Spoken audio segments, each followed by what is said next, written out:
Hey guys, welcome back to my YouTube channel. और आज हम अपोजिट सीरीज को कंटिन्यू करने जा रहे हैं। तो चैप्टर नंबर 2 की स्टार्टिंग होती है। एक सोल्जर लू ज़ैंग को पंच मारता है और लू ज़ैंग नीचे गिर जाता है। वो बोल रहा होता है कि इस गाय की क्या प्रॉब्लम है, इसे तो मेरे अटैक से कोई फर्क नहीं पड़ रहा। लू ज़ैंग सोच रहा होता है ये तो बड़ा ज्यादा औसम है, मैं और ज्यादा एनर्जी फील कर पा रहा हूँ अपनी बॉडी में और स्ट्रेंथ को, और ज्यादा हीट मेरी बॉडी में सर्कुलेट हो रही है और ऐसा लग रहा है वो इंक्रीज होती जा रही है हर बार। वो हंसने लग पड़ता है। तो सोल्जर बोलता है कि तुम हंस रहे हो, और बाकी सोल्जर्स को बोलता है जाओ इसे मारो जब तक ये हंस रहा है। फिर बाकी सोल्जर उसे तब तक मारते हैं जब तक वो हंस रहा होता है। लू ज़ैंग सोच रहा होता है ये तो बड़ा ज्यादा अमेजिंग है, ऐसे में मेरे को मार पड़ती रही तो मैं बोन रिफाइनमेंट लेयर में पहुंच जाऊंगा। फिर हमें नेक्स्ट सीन शो होता है जिसमें स्टेवर्ड फैंग बोल रहा होता है कि बॉस फैंग, ये लू ज़ैंग है, ये अब तुम्हारा स्लेव है, तुम जैसे मर्जी इसको ऑर्डर दे सकते हो। फिर बॉस फैंग बोलता है मैं सच में डिजर्व नहीं करता ये फॉर्च्यून को कि जो फॉर्मर लू फैमिली का यंग लॉर्ड है वो मुझे सर्व करे। स्टबर्ड फैंग बोलता है कि तुम्हें चिंता नहीं करनी है बॉस फैंग, तुम लू फैमिली के मास्टर स्टीवर्ड हो, तुम्हें सिर्फ ऑर्डर करना है और हम स्लेव को प्रिपेयर करेंगे तुम्हारे लिए इमीडिएटली। फिर जो बॉस फैंग है वो बोलता है तुम खड़े क्यों हो, तुम्हें तो मेरे सामने झुकना चाहिए, मास्टर स्टीवर्ड हूँ, जल्दी करो झुको मेरे सामने। एक सोल्जर जो होता है वो उसे लात मार के झुकाने की कोशिश करता है। फिर बॉस फैंग बोलता है कि इसने ये मांगा ही है, इसे मार दो। फैंगी और फैंगकोंग, तुम्हारे पास इतनी हिम्मत कहाँ से आई, इतनी तो मेरे सेकंड अंकल में भी हिम्मत नहीं है कि वो मुझे ऐसा ट्रीट करें। फिर स्टेवर्ड फैंग आगे आके बोलता है तुम रिबेल करना चाहते हो, तुम्हें पता नहीं है क्लैन रूल्स के बारे में कि रिबेलियन जो है वो सिर्फ डेथ से पनिश होगी। लू ज़ैंग बोलता है कि एक तुम आउटसाइडर हो, तुम्हारी हिम्मत कैसे हुई क्लैन रूल्स के बारे में बोलने की। जो स्टेवर्ड फैंग है वो बोलता है कि मैं तुम्हें अंडरस्टैंड कराऊंगा आज कि क्लैन रूल्स क्या होते हैं और उनका क्या मीनिंग होता है। लू ज़ैंग उसे बड़ी जोर से पंच मारता है, वो नीचे जाके गिरता है। फिर लू ज़ैंग बॉस फैंग के पास आने लगता है और बॉस फैंग बोलता है कि तुम क्या कर रहे हो, यंग मास्टर चैंगियन तो मैं नहीं छोड़ेंगे, तुम तो सिर्फ एक फ्लैश टारगेट हो। फिर हमें नेक्स्ट सीन में दिखाई देता है कि बॉस फैंग जो होता है वो बोल रहा होता है यंग मास्टर चैंगियन तुम्हें हमारे लिए खड़े होना पड़ेगा। फिर हमें दिखाई देता है कि बॉस फैंग को लू फैंग ने बड़ा ज्यादा मारा हुआ है, पूरा कवर है पट्टियों से। फिर जो यंग मास्टर चैंगियन है वो बोलता है कि सिर्फ एक और महीना लू फैमिली के ट्रेनिंग डे में मैं उसे बताऊंगा। फिर वो बोलता है कि मेरे को कोई जल्दी नहीं है, मैं उसे एक और महीना जीने दूंगा। फिर जो न्यूज है कि लू ज़ैंग ने मास्टर स्टीवर्ड को मारा है वो फैल जाती है और सभी लू ज़ैंग को अवॉइड करने लग पड़ते हैं। लू ज़ैंग बोलता है कि तुमने अब तक डिसाइड नहीं किया कि तुम्हारा फ्लैश टारगेट कौन होगा। वो डालोंग को बोलता है। फिर डालोंग बोलता है कि वो जो गाइज हैं वो मेरे हिट नहीं सहन कर पा रहे हैं। फिर लू ज़ैंग बोलता है तुम मुझे चूज कर लो, मैं तुम्हारा प्लेमेट बनूंगा। फिर डालोंग उसे बड़ी जोर से पंच मारता है, बोलता है ये ग्रेट होगा। फिर लू ज़ैंग बोलता है ये तो बड़ा ज्यादा वीक था और स्लो था, ये तो बड़ा ज्यादा इंटरेस्टिंग हो रहा है। फिर जब भी वो मार खाता है नीचे गिरता है तो लोग बड़ा ज्यादा चीयर करते हैं और वो फिर से खड़ा हो जाता है। फिर वो सोच रहा होता है कि जब भी मेरे को मार पड़ती है एक गर्म सा करंट मेरे शरीर में और इंटरनल ऑर्गन्स में फैलने लग पड़ता है और उसकी वजह से मेरे जो ऑर्गन्स है और शरीर है वो स्ट्रॉन्ग होता जा रहा है। फिर वो हमेशा से ट्रेन कर रहा होता है, ये रिफाइनमेंट टेक्निक उसे उस गोल्डन पेपर से मिली थी, वो डेली मार खाता है। फिर एक बार डालोंग उसे बड़ी जोर से पंच मारता है, बोलता है कि तुम ठीक हो। लू ज़ैंग बोलता है हाँ मैं ठीक हूँ, तुम मेरे को मारना स्टार्ट कर सकते हो दोबारा। फिर ऐसे ही हर दिन वो डेली मार खाता है, गिरता है, फिर से खड़ा होता है, फिर से ट्रेनिंग करता है, फिर से गिरता है। फिर एक दिन ऐसे ही वो ट्रेनिंग कर रहे होते हैं, फिर एक दिन ऐसे ही वो मार खा रहा होता है और डालोंग बोलता होता है कि मैं बड़ा ज्यादा टायर्ड फील कर रहा हूँ। लू ज़ैंग बोलता है नहीं हमें कंटिन्यू करना पड़ेगा। फिर डालोंग बोलता है सिर्फ एक महीना बचा हुआ है क्लैन ट्रेनिंग डे के लिए और तुमने क्या प्लान किया है। लू ज़ैंग बोलता है कि मैं क्या प्लान कर सकता हूँ, मैं तो सिर्फ एक फ्लैश टारगेट हूँ। जो डालोंग होता है वो बोलता है कि अब तुम एक्ट को ड्रॉप कर सकते हो, मुझे पता है तुम्हारे बारे में सारा। डालोंग बोलता है कि लू फैमिली के डिसिपल्स ट्रेनिंग डे के दिन अपनी स्ट्रेंथ को आजमाते हैं और जो फ्लैश टारगेट होते हैं वो अपनी फ्रीडम गेन कर सकते हैं अगर वो जीत जाएंगे तो। और ऐसी तुम्हारी स्ट्रेंथ है, तुम्हें लू फैमिली में कोई भी नहीं रोक सकता। लू ज़ैंग सोच रहा होता है अब इसे पता। डालोंग सोच रहा होता है मन ही मन में कि ये फ्रीडम चूज करेगा कि रिवेंज, मैं तो देखना चाहता हूँ। फिर ऐसे ही लू ज़ैंग कंटिन्यूसली ट्रेनिंग करता रहता है और वो अपनी रोजवुड फिस्ट को 7th रैंक तक मास्टर कर लेता है और अपनी फिजिकल बॉडी को ब्रेक थ्रू कर लेता है। फिर प्लान ट्रेनिंग डे के दिन फिर हमें आवाज सुनाई देती है लू ज़ैंग की थर्ड अंकल की, जिसका नाम है लू ज़ुन यी, और जो ऑर्गन रिफाइनमेंट लेयर में है। वो बोलता है कि मैं सभी रिलेटिव्स को वेलकम करता हूँ जो इतनी दूर से आए हैं लू फैमिली के क्लैन ट्रेनिंग डे के दिन। इस दिन जो होते हैं जो लू फैमिली के डिसिपल्स हैं वो अपनी स्ट्रेंथ को दिखाते हैं और इसी दिन का मैं चांस लूंगा और एक बड़ी न्यूज को अनाउंस करूंगा सभी के सामने। जो मेरा गिफ्टेड नेफ्यू है लू फैमिली का यंग लॉर्ड, वो क्योंकिन सेक्ट में इनर डिसिपल बन गया है। ये न्यूज को सुन के सभी हैरान हो जाते हैं और वो थर्ड अंकल बोलता है कि आप लू फैमिली डिसिपल एक एक ओपोनेंट चूज कर लो। तो जो पहला इंसान होता है चूज करने वाला वो होता है एल्डर सन होता है थर्ड ब्रांच फैमिली का, जिसका नाम होता है लू चैंगियन। लू चैंगियन जो है वो बोन रिफाइनमेंट लेयर में और एल्डर सन है थर्ड ब्रांच का। वो लू ज़ैंग की तरफ देखता है और बोलता है कि मैं तुम्हें चूज करता हूँ, पर वो लू ज़ैंग को नहीं बोल रहा होता, वो लू ज़ैंग के पीछे एक बड़े इंसान को बोलता है। फिर वो बोलता है उसे कि मुझे अपनी पावर दिखाओ और दिखाओ तुम क्या कर सकते हो। फिर वो बड़ा सा आदमी बोलता है कि मैं फ्री हो जाऊंगा ना अगर मैं तुम्हें डिफीट कर दूंगा तो। चैंगियन बोलता है हाँ। तो बड़ा इंसान बोलता है हंसते हुए कि ये तो ठीक है। चैंगियन उसे एक ही सेकंड में हरा देता है और रेफरी अनाउंस कर देता है कि जो विनर है वो यंग मास्टर चैंगियन है। चैंगियन बोलता है कि अभी वेट करो, ये तो ऐसे प्रैक्टिस राउंड था और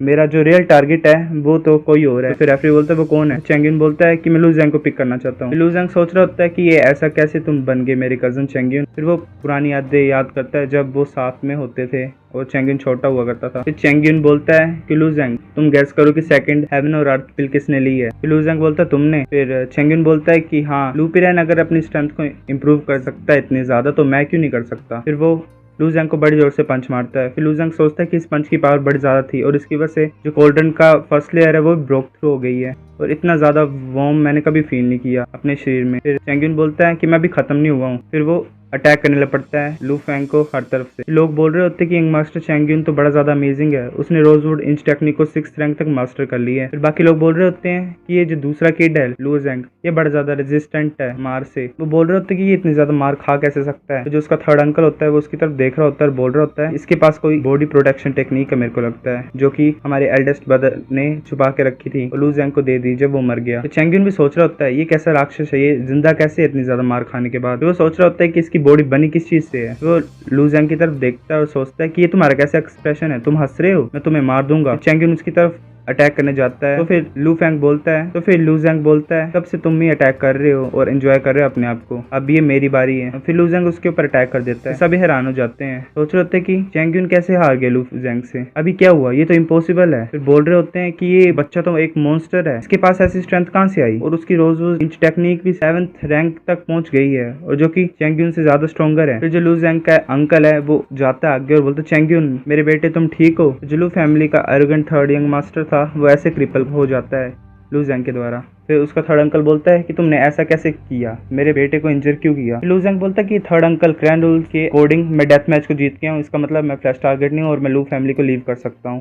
तो उसका थर्ड अंकल बोलता है तुम ऐसा सोच भी कह सकते कि मैं तुम्हें जिंदा जाने दूंगा यहाँ से, मैं ये बिलीव नहीं कर सकता तुम अपनी पावर को इतना ज्यादा इंप्रूव कर लोगे, तो तुम ये फैमिली छोड़ना चाहते हो, ऐसा तुम अपने सपने में भी नहीं सोच सकते।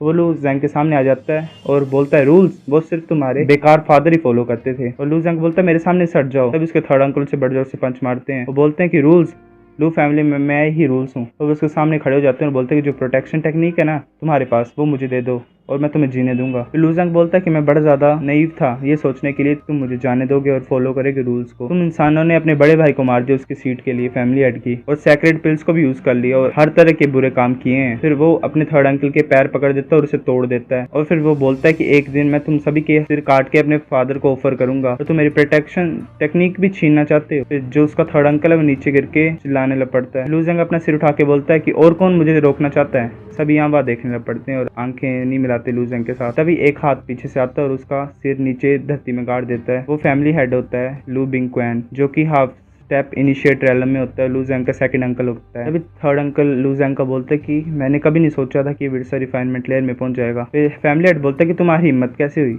हमने तुम्हें छोड़ दिया था क्योंकि तुम हमारे रिलेटिव थे, पर तुमने इसको रिपे कैसे किया अपने थर्ड अंकल को इंजर करके, और लू फैमिली से भागने लगे थे तुम्हें अगर डेथ ही चाहिए तो मैं तुम्हें दे दूंगा। वो जो उसका थर्ड अंकल होता है वो बोलता है कि सेकंड ब्रदर अब इसको मत मारो। फिर जो फैमिली हेड होता है बोलता है क्यों नहीं। तो लू जैंग का थर्ड अंकल बोलता है कि इसके पास कुछ इनक्रेडिबल है जिसकी वजह से उसकी बॉडी इतनी ज़्यादा स्ट्रॉन्ग हो गई है और उसकी कल्टीवेशन स्पीड भी इतनी ज़्यादा हो गई है क्योंकि पीरैन और चेंगिन दोनों ने हेवन और अर्थ पे ली थी। फिर फैमिली हेड बोलता है कि बताओ क्या सीक्रेट है तुम्हारा और तुम्हारे साथ क्या हुआ था। तभी एक ब्लैक कलर की बॉल आसमान से आती है और लू जैंग की तरफ बढ़ती है और लू जैंग को पकड़ लेती है। फैमिली हेड बोलता है कि तुम जा रहे हो, ऐसा मैं नहीं होने दूंगा। तभी बॉल में से एक हाथ बाहर निकलता है और फैमिली हेड के हाथ से टकराता है और फैमिली हेड पीछे की तरफ हो जाता है। तो फिर वो फैमिली हेड बोलता है कि तुम ज़ीलैंग हो। तो फिर बॉल में से आवाज़ आती है कि इस किड के पास सेम सेंट है मेरे वेपन की तरह जो कि मैंने रिफाइन की है और मैं इसको रिफाइन करने वाला हूँ और मैं अपने वेपन की क्वालिटी इंक्रीज करने वाला हूँ। तब जो थर्ड अंकल होता है लू जैंग का वो फैमिली हेड के शोल्डर पे हाथ रखता है, बोलता है कि ये ज़ीलैंग है और ये एक डीमन है जो कि अलग तरह से काम करता है, इसके पीछे जाने की कोई वो नहीं है, वजह नहीं है। और वो बोलता है कि 9 में से जो 10 लोग होते हैं जो कि ज़ीलैंग ले जाता है वो रिफाइनिंग फर्नेस में फेंक दिए जाते हैं। तो लू जैंग भी अब मरा ही है ऐसे समझ लो। फिर फैमिली हेड बोलता है कि हम ऐसे जाने देंगे स्ट्रेटर को। वो सोच रहा होता है कि ये ज़ीलैंग काश अच्छी तरह से ट्रीट करे मेरे रेफ्यू को, मतलब वो चाहता है कि लू जैंग को मार दे ज़ीलैंग। फिर हमें नेक्स्ट सीन में दिखा देता है कि जो उसका ज़ीलैंग का रिफाइनिंग लेयर जो है जहाँ पे वो रिफाइन करता है वेपन्स को इंसानों के द्वारा, तो बोल रहा होता है कि फ्लैश और ब्लड को रिफाइन करके हम उनकी रिजेंटमेंट को वेपन में सील कर सकते हैं, वेपन को ज्यादा पावरफुल बना सकते हैं, जो हेट्रेड होती है ना जो इंसान मरने वाले होते हैं उनकी वजह से। और वो बोलता है कि मुझे नहीं पता कि तुम्हारी बॉडी से सेम सेंट क्यों आ रही है मेरे जवान टायर वेपन की तरह। और हमें फिर पता लगता है कि ज़ीलैंग जो है वो इविल रिफाइनिंग मास्टर और हाफ स्टेप इनिशिएट रेलम में है, सेम एज फैमिली हेड की तरह। जी लैंग बोलता है मैं तुम्हें अपनी जुआन टायर ये फायर स्वॉर्ड के साथ फाइन करने वाला हूँ ताकि उसका लेवल इंक्रीज हो जाए, वो लिंक टायर वेपन बन जाए। फिर लू ज़ैंग बोलता है कि ना तुम्हारे पास लू ज़ैंग बोलता है कि तुम्हारे पास तो कुछ भी नहीं है और तुम मेरे फ्लैश और ब्लड को यूज़ करना चाहते हो अपनी स्वॉर्ड के ऊपर और उसको लिंक टायर में बनाना चाहते हो। जो वेपन रिफाइनरी है उसके लिए मटेरियल और हीट चाहिए। तो फिर जी लैंग बोलता है वो ट्रू है कि मेरे पास कोई मटेरियल नहीं है एक्सेप्शनल, और ट्रू फायर भी मेरी सेकंड टायर पे है, बट मेरे पास ईविल मैजिक है। फिर जी लैंग बोलता है कि मैं रिफाइन कर पाऊंगा या नहीं टायर वेप, वो तभी पता लगा पाएंगे जब मैं तेरे को फर्नेस में गिरा दूंगा। फिर वो हंसने लग पड़ता है, बोलता है कि तुम्हें तो ऑनर फील होना चाहिए मेरी स्वॉर्ड के साथ फ्यूज होना, जो कि ये फायर स्वॉर्ड है। तभी हम देखते हैं कि जो थ्रोन है, जो लोगों की बॉडी आर पार हुए हैं, वो ब्लड को सक करने लग पड़ते हैं और एक बोल में फिट करने लग पड़ते हैं। तो लू ज़ैंग उसको देख रहा होता है और वो फिर लू ज़ैंग को उस बोल में डाल देता है और उसमें बड़ी ज़्यादा फायर होती है। फिर लू ज़ैंग सोच रहा होता है कि मुझे तो कुछ बर्निंग सेंसेशन फील नहीं हो रही और ना ही कोई पेन फील हो रही है। फिर एक आवर के बाद हमें पता लगता है कि लू ज़ैंग की बॉडी जो है वो जुआन टायर वेपन तक रिफाइन हो गई होती है और उसे फिर ट्रू फायर का भी कोई डर नहीं होता है। फिर जी लैंग सोच रहा होता है कि इस किड को अभी तक कुछ नहीं हुआ, ये रिफाइन नहीं हुआ है। वो बोलता है कि मैं तुम्हें रिफाइन कर दूंगा फ्यूजिंग फायर पिल की वजह से। फिर हमें पता लगता है कि जो लू ज़ैंग का बॉडी है उसके ऊपर गोल्डन पैटर्न अपीयर होना स्टार्ट हो जाते हैं और उसके हेड से भी बड़े ज्यादा गोल्डन पैटर्न रिलीज हो रहे होते हैं।